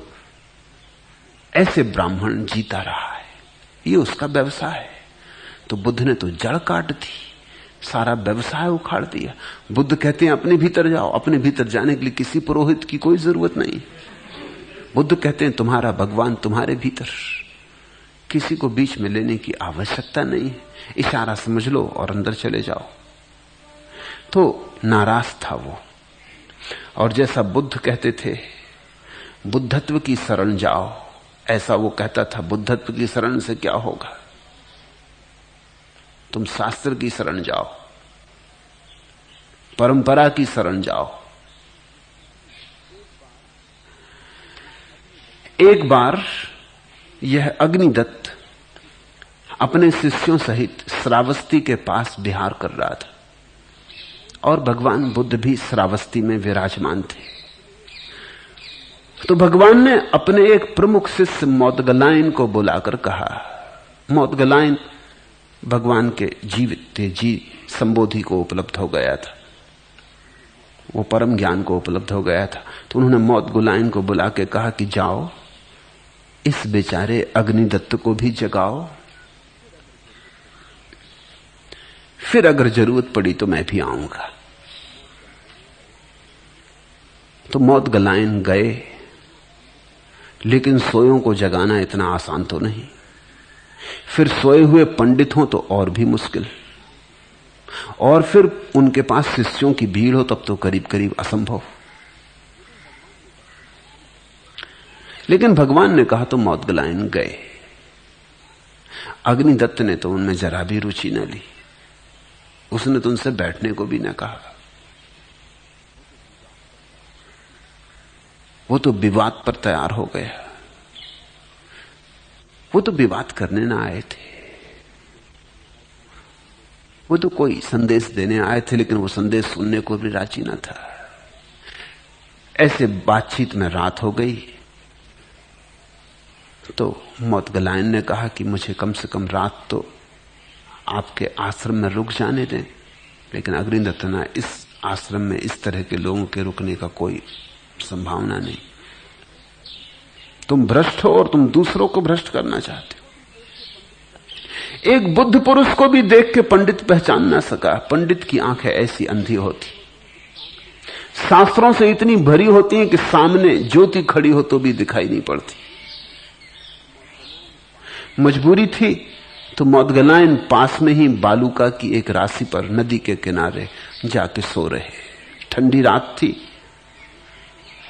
और अग्निदत्त और उसके शिष्य बड़े प्रसन्न हुए, क्योंकि उस बालूका राशि पर कोई जाता नहीं था। वहां एक नागराज का निवास था और वो नागराज बड़ा खतरनाक था और आदमी वहां पहुंच जाए तो खत्म ही, जिंदा वहां से कोई लौटता नहीं था। तो उन्होंने सोचा चलो झंझट टली। और ये भी कैसे आदमी को बुद्ध ने भेजा जिसको इतना भी बोध नहीं है कि कहां सोने जा रहा है,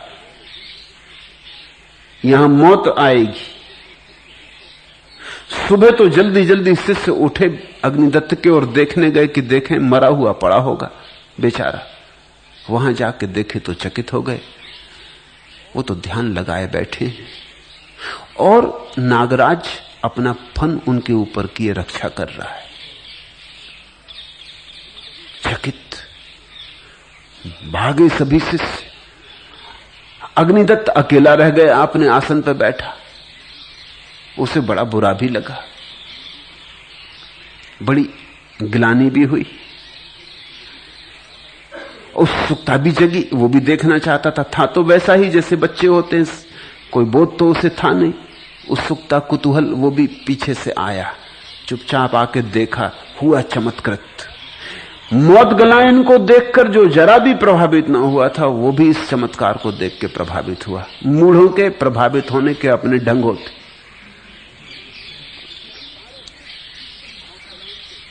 सारे शिष्य मोदगलायन के चरणों में गिर पड़े।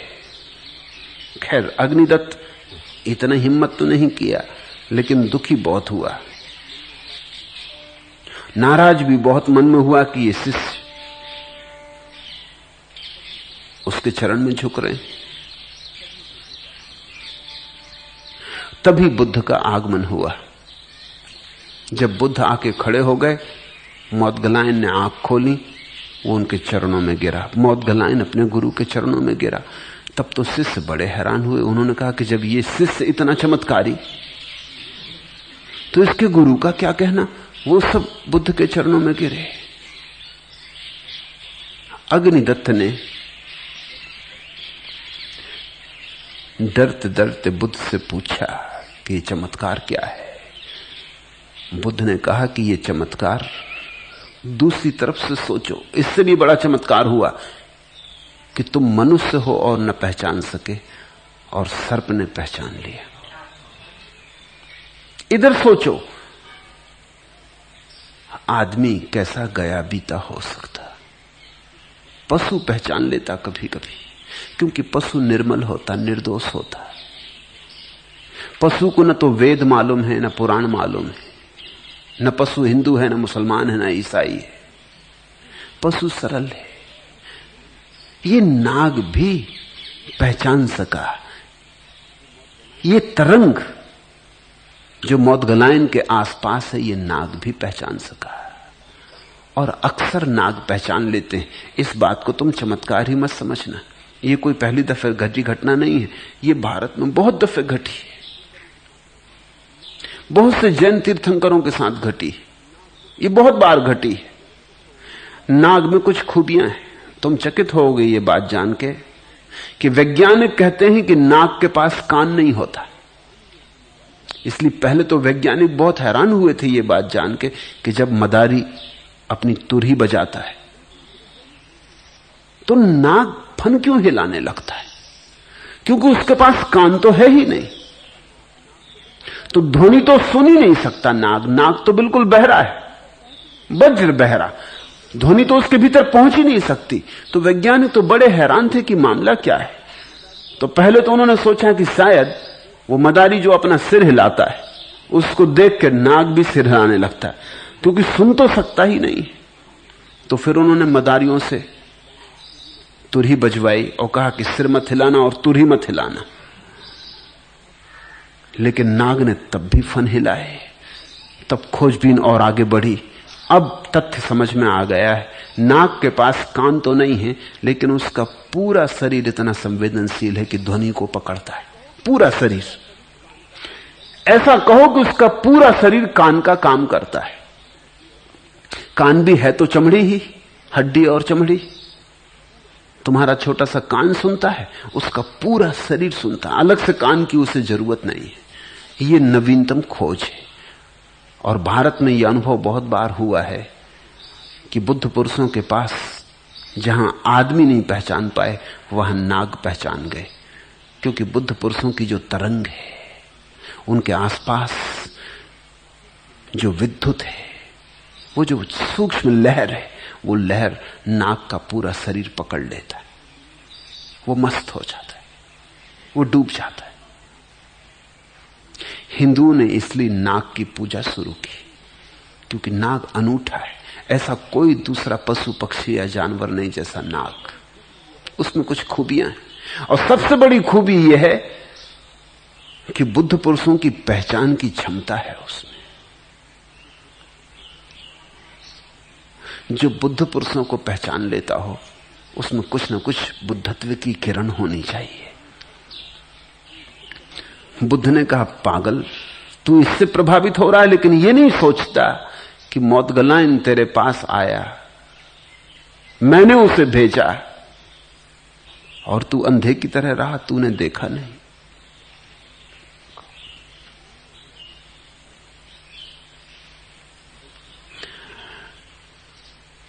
ऐसी अवस्था में अग्निदत्त किम कर्तव्य विमूढ़ बुद्ध के सामने खड़ा रह गया।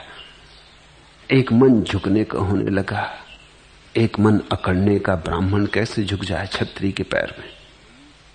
पंडित ज्ञानी अपने को मानता था, इतने शिष्य कैसे झुक जाए? लेकिन भीतर कोई चीज झुकने को भी होने लगी। तब बुद्ध ने पूछा कि अग्निदत्त, तेरी शिक्षा का सार क्या है? तू लोगों को क्या समझाता है? तो उसने अपना सूत्र दोहराया, तीर्थों की शरण जाओ, पवित्र नद नदियों की शरण जाओ, मूर्ति मंदिरों की शरण जाओ, श्रुति स्मृतियों की शरण जाओ, यज्ञ विधि विधानों की शरण जाओ, ऐसे परम आनंद को उपलब्ध होगे। बुद्ध ने कहा, पागल, इन शरणों से कोई कभी दुख से छुटकारा पाया है? तूने पाया? तू अपनी कह, तुझे दुख से छुटकारा मिला है, तेरे जीवन में आनंद की किरण उतरी है? और कम से कम एक बार बेईमानी मत कर। मैं तेरा साक्षी तेरे सामने खड़ा हूं। तूने सुख पाया है? अपने भीतर देख। और जो तुझे नहीं मिला तो तेरी शिक्षा से दूसरों को कैसे मिल जाएगा? काश दुनिया के बहुत से गुरु इस बात को थोड़ा देख लें अपने भीतर, तो बहुत लोगों की भटकन बच जाए। तब बुद्ध ने ये गाथा कही, बहुवे शरणम यंती पवत्तानी वनानी चा। मनुष्य भय के मारे पर्वत, वन, उद्यान, वृक्ष और चैत्य आदि की शरण में जाता है। आराम रुख चैत्यानि मनुष्य भय तज्जिता। ये सब भय के कारण हो रहा है, ये किसी समझ के कारण नहीं। लेकिन ये शरण मंगलदायी नहीं है। मनुष्य वृक्ष के सामने झुके कि पहाड़ के सामने झुके कि नदी के सामने झुके, इससे क्या होगा? मनुष्य बुद्धत्व के आगे झुके तो कुछ हो सकता है। नेतम खो शरणमम खेमम नेतम शरणमुत्तमम नेतम शरणमागम सब दुखा पमुच्यति। ऐसे दुखों से मुक्ति नहीं मिलती। जो बुद्ध धर्म और संघ की शरण में गया, जो जागे हुओं की शरण में गया, जो जागे हुओं के समूह की शरण में गया, और जो जागने के परम सूत्र धर्म की शरण में गया, जिसने आर्य सत्यों को सम्यक प्रज्ञा से देख लिया, जिसने दुख, दुख की उत्पत्ति, दुख से मुक्ति और मुक्तिगामी आर्य आसांगिक मार्ग को देख लिया, वही सच्ची शरण गया। यही मंगलदायी शरण है, यही उत्तम शरण है।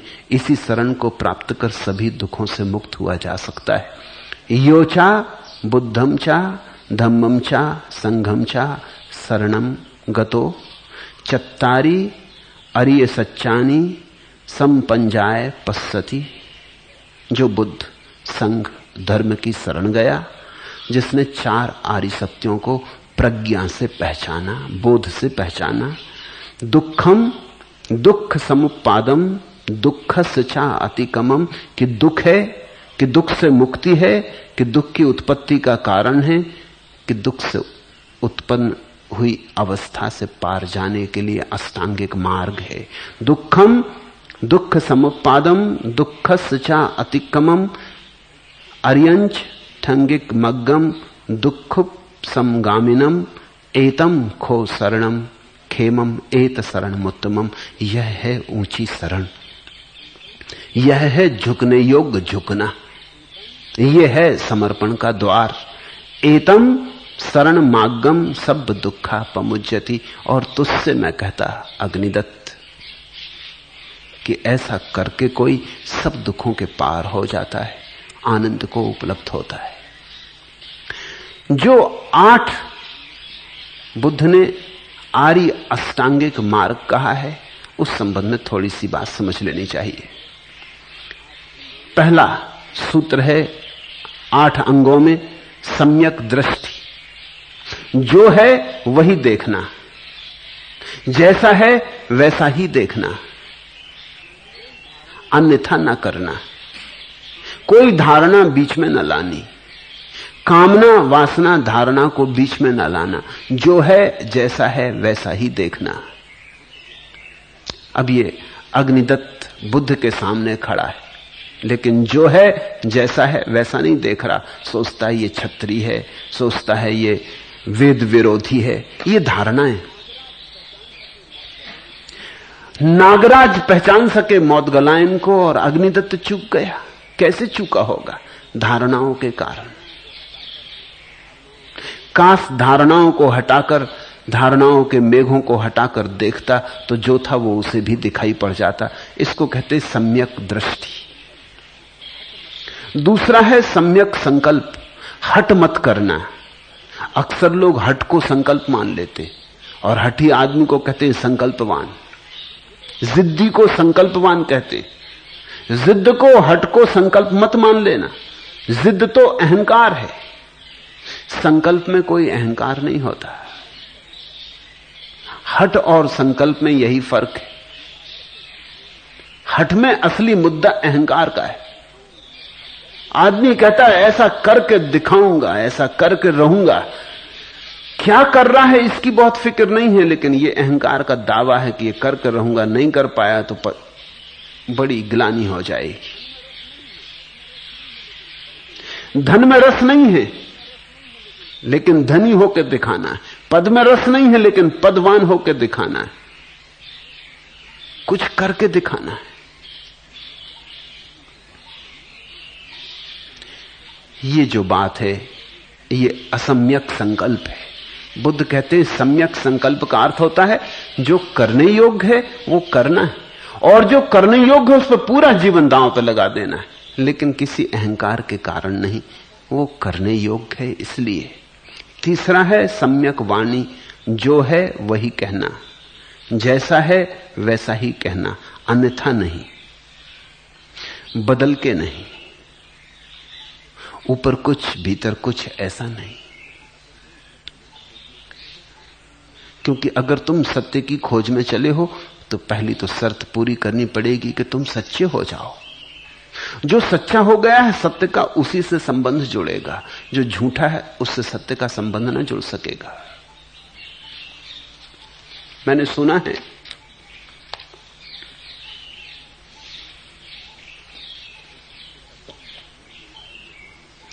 एक छोटा बच्चा घर में आए मेहमानों से बोला, आप सब यहां मरने के लिए आए हैं क्या अंकल? 4 वर्षीय राजू की ये बात सुन के सब मेहमान हैरान रह गए। दादी ने तो बहुत डांटा राजू को और कहा कि ये क्या बोल रहा है। राजू ने कहा, मुझे क्या मालूम, मां ही कह रही थी मुझे सुबह कि अगर मुझे पता होता कि ये सब यहां आकर मरेंगे तो मैं छुट्टियों में कहीं और चली जाती। मेहमान घर में आता है तो भाव कुछ, कहते कुछ, बताते कुछ। सुबह किसी को मिल जाते हो तो मन तो ये होता कहां से इस दुष्ट की शकल दिखाई पड़ गई, मगर ऊपर से कहते हो कि दर्शन हुए, बड़े दुर्लभ, बड़े दिनों में दिखाई पड़े, बड़ी कृपा हुई। और भीतर ये कि ये दुष्ट न दिखाई पड़ता तो अच्छा, पता नहीं मुकदमा जीतेंगे कि हारेंगे, ये सुबह से कहां दर्शन हो गए। सम्यक वाणी का अर्थ होता है जैसा है, चाहे जो भी कीमत चुकानी पड़े, पाखंड नहीं। अगर कोई बात पसंद नहीं पड़ती तो निवेदन कर देना कि पसंद नहीं पड़ती। अगर कोई बात पसंद पड़ती है तो निवेदन कर देना कि पसंद पड़ती है। झुठलाना मत, झूठे पाखंड अपने आसपास खड़े मत कर।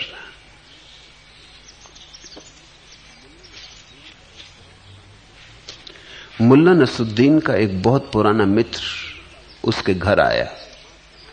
तपाक से मुल्ला उठा, पहले हाथ से हाथ मिलाया, फिर गले से गले मिला, फिर प्रसन्नता के अतिरेक में उसे गोद में उठा के ड्राइंग रूम तक लाया। अंदर आया तो पत्नी ने कुढ़ के पूछा कि मुल्ला, जब मेरी कोई सहेली आती तो तुम्हें जैसे सांप सूंघ जाता है, तब भी कभी प्रसन्न हुए हो इतना? मुल्ला ने कहा, भगवान कुछ मत पूछ, प्रसन्न तो इससे भी ज्यादा होता हूं, मगर प्रकट नहीं कर सकता। अगर तू कहते कि प्रकट करने की छूट है तो अगली दफा देखना, तेरी सहेली को जो पकड़ूंगा, गोद में बिठाऊंगा तो छोड़ूंगा ही नहीं। मन तो यही होता है कि खूब प्रसन्न हो, लेकिन तेरे डर के कारण नहीं हो पाते। तुम अपने जीवन में थोड़ा देखना,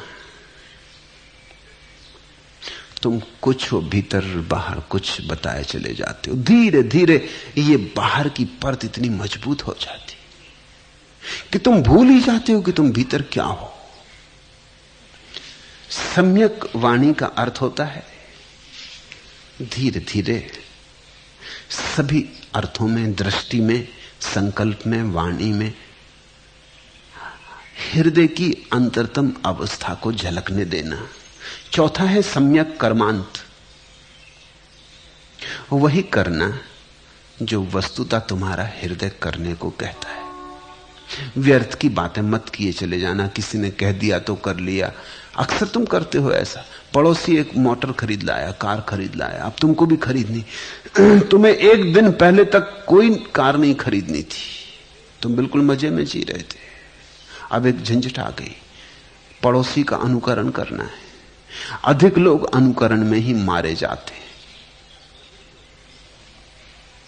सम्यक कर्मांत का अर्थ होता है वही करना जो तुम्हें करने योग्य लगता है। ऐसे हर किसी की बात में मत पड़ जाना, नहीं तो तुम्हारी छीछा लेदर हो जाएगी। हजारों लोग हजारों ढंग के काम कर रहे हैं, अगर तुम हर दिशा में दौड़ने लगे तो तुम्हारा कर्म धीरे धीरे बिखर जाएगा, तुम्हारी धारा हजार खंडों में टूट जाएगी, तुम सागर तक न पहुंच पाओगे। सम्यक कर्मांत का अर्थ है एक दिशा पर नजर रखना, जो तुम्हें करना है वही करना, और दिशाओं में अपने जीवन श्रम को मत बढ़ जाने देना। तब तुम्हारे भीतर एक समंजन, एक समरसता पैदा होगी। अभी तो ऐसा है कि बहुत खंड है, कुछ कहते, कुछ सोचते, कुछ करते, आज कुछ करते, कल कुछ करते, परसों कुछ करने लगते। इधर एक मकान उठाना शुरू किया, फिर आधा छोड़ दिया, फिर दूसरा मकान बनाने लगे। इधर एक कुआं खोदा 2 हाथ, फिर छोड़ दिया, फिर दूसरा कुआं खोदने लगे। ऐसे करते तो तुम बहुत हो, लेकिन फल हाथ नहीं आता। फल आने के लिए सातत्य चाहिए। मेरे पास लोग आते हैं, वो कहते हैं ध्यान करना कई दफे शुरू करते हैं, फिर बंद हो जाता है। 1 दिन करते, 2 दिन करते, फिर टूट जाता है, फिर लौटते, फिर करते, फिर टूट जाता है। तो फिर नहीं होगा। जीवन में एक सातत्य, एक संकल्प जो चुना है करने के लिए, उसे करते रहने की धीरज, प्रतीक्षा, सहिष्णुता। आज ही फल तो नहीं आ जाएगा, बीज बोए हैं तो वक्त लगेगा, प्रतीक्षा करनी पड़ेगी, मौसम आएगा ठीक अनुकूल, तब बीज अंकुरित होंगे, फिर वृक्ष बड़े होंगे, वर्षों लगेंगे, तब कहीं फल होंगे। प्रतीक्षा करनी होगी। 5वां है सम्यक आजीव। बुद्ध कहते हैं हर किसी चीज को आजीविका मत बना लेना। अब कोई आदमी कसाई बन के अपनी रोटी कमा रहा है, ये भी कोई कमाना हुआ। रोटी ही कमानी थी, 1000 ढंग से कमा सकते थे, कसाई होने की क्या जरूरत थी। ये बड़ा असम्यक आजीविका है कि कोई स्त्री वैश्या होकर रोटी कमा रही है।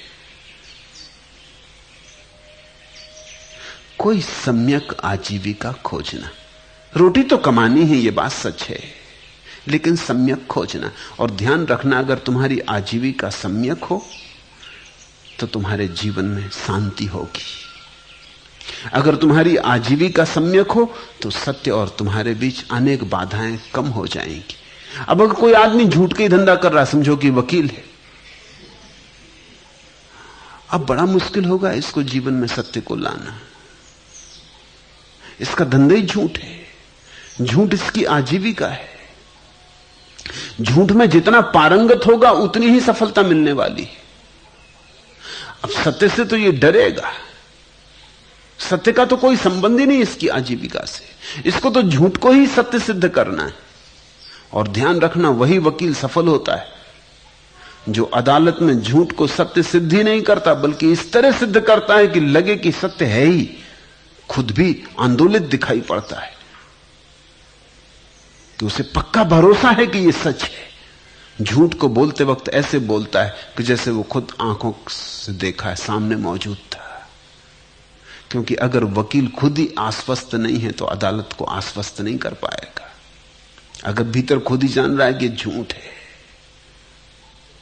तो झूठ की खबर मिलती रहेगी, उसके चेहरे से, ढंग से जानेगा कि मामला तो हार ही है, जीतना मुश्किल है।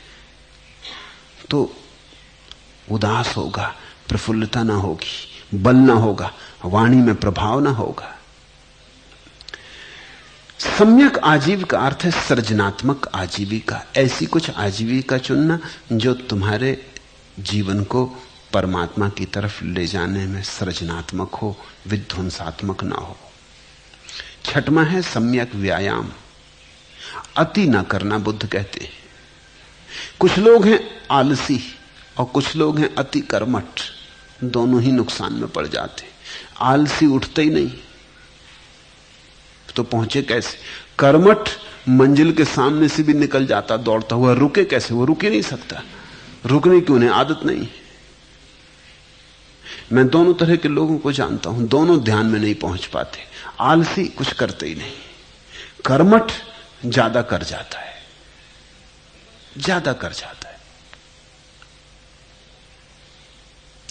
तुम अगर तीर लेकर निशान लगाने गए हो तो निशाना सम्यक होना चाहिए। अगर थोड़ा नीचे पड़ा तो भी चूक जाएगा तीर, थोड़ा ऊपर पड़ गया तो भी चूक जाएगा तीर। और जब तुम तीर को चलाओ तो प्रत्यंचा सम्यक खींचनी चाहिए। अगर थोड़ी कम खींची तो पहले ही गिर जाएगा तीर, अगर थोड़ी ज्यादा खिंच गई तो आगे निकल जाएगा तीर। इसलिए बुद्ध का जोर अति वर्जित करने पर है। बुद्ध कहते हैं सम्यक्त्व, मध्य, मध्यम निकाय, सम्यक व्यायाम। और 7वां है सम्यक स्मृति। व्यर्थ को भूलना और सार्थक को संभालना। तुम अक्सर उल्टा करते हो, सार्थक तो भूल जाते हो, व्यर्थ को याद रखते हो। कुछ ऐसा है कि हीरे हीरे तो छोड़ देते हो, कूड़ा कचरा सब इकट्ठा कर लेते हो। जीवन में जो भी बहुमूल्य हो उसको तो विसार देते हो। सबसे ज्यादा बहुमूल्य तो तुम्हारी चेतना है, उसको तो तुम बिल्कुल विसार के बैठ गए हो और ठीक रहे इकट्ठे कर रहे हो और उनका हिसाब लगा रहे हो। तिजोरी में कितने रुपए हैं तुम्हें पता है, लेकिन तुम्हारे भीतर कौन बैठा है ये तुम्हें पता नहीं है। इसको बुद्ध ने कहा सम्यक स्मृति। बुद्ध के स्मृति शब्द से ही संतों का सुरति शब्द आया। सुरति स्मृति का ही अपभ्रंश है। जिसको कबीर सुरति कहते हैं वो बुद्ध की स्मृति ही है। उसको ही थोड़ा मीठा कर लिया। सुरति, अपनी याद, अपनी पहचान। और आठवां है सम्यक समाधि। बुद्ध समाधि में भी कहते हैं सम्यक ख्याल रखना। क्यों? क्योंकि ऐसी भी समाधियां हैं जो सम्यक नहीं है। जड़ समाधि, एक आदमी मूर्छित पड़ जाता है, इसको बुद्ध सम्यक समाधि नहीं कहते। ऐसा आदमी गहरी निद्रा में पड़ गया, बेहोशी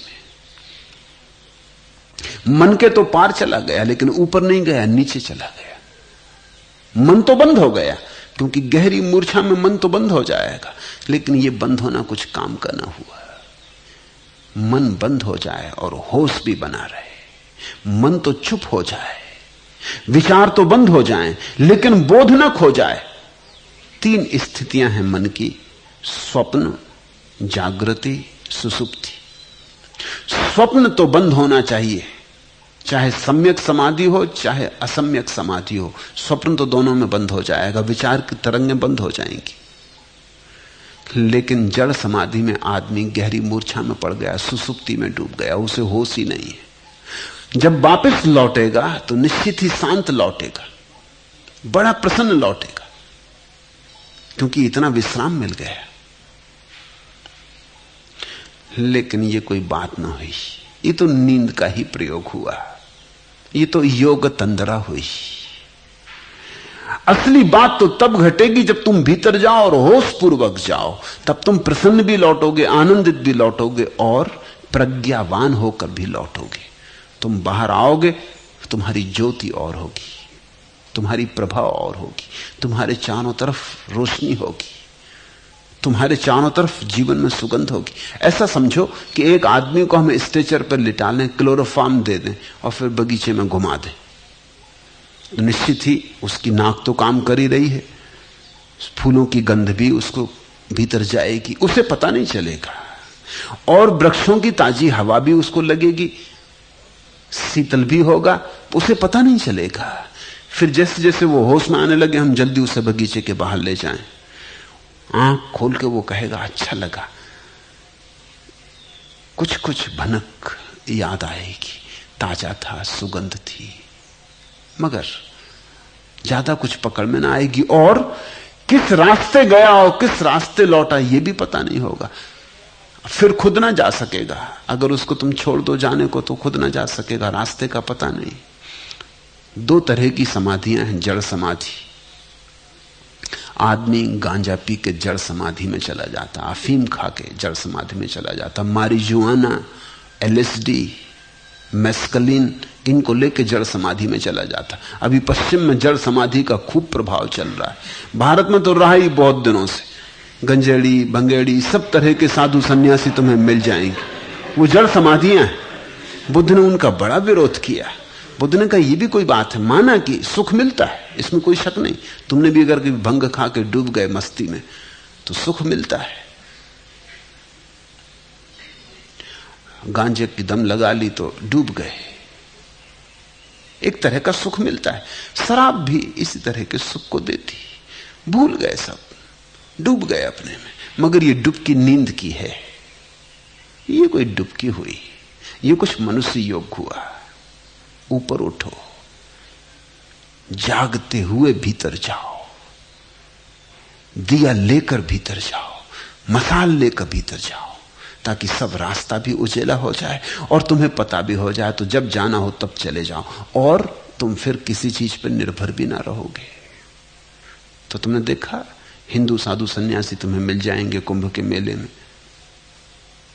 दम लग रही, सत्संग हो रहा, दम मारो दम, सत्संग हो रहा, ब्रह्मचर्चा चल रही। ये कुछ नई बात नहीं है, इस मुल्क में 5000 साल से चल रही। ये सब समझते हैं कि ये सब शंकर जी के शिष्य बम भोले। इसका बुद्ध ने बहुत विरोध किया, क्योंकि बुद्ध ने कहा कि असली ही बात चूकी जा रही है। असली बात है जागृत होकर आनंद को उपलब्ध हो जाना। उसको मैं सम्यक समाधि कहा। ये आर्य अष्टांगिक मार्ग। बुद्ध कहते हैं 4 आर्य सत्य हैं। दुख है, दुख की उत्पत्ति है, दुख से मुक्ति है, और मुक्तगामी आर्य अष्टांगिक मार्ग है। ये 8 अंग हैं उस दुख मुक्ति के लिए। ऐसी ये 2 गाथाएं ये महत्वपूर्ण हैं, इन पर खूब ध्यान करना।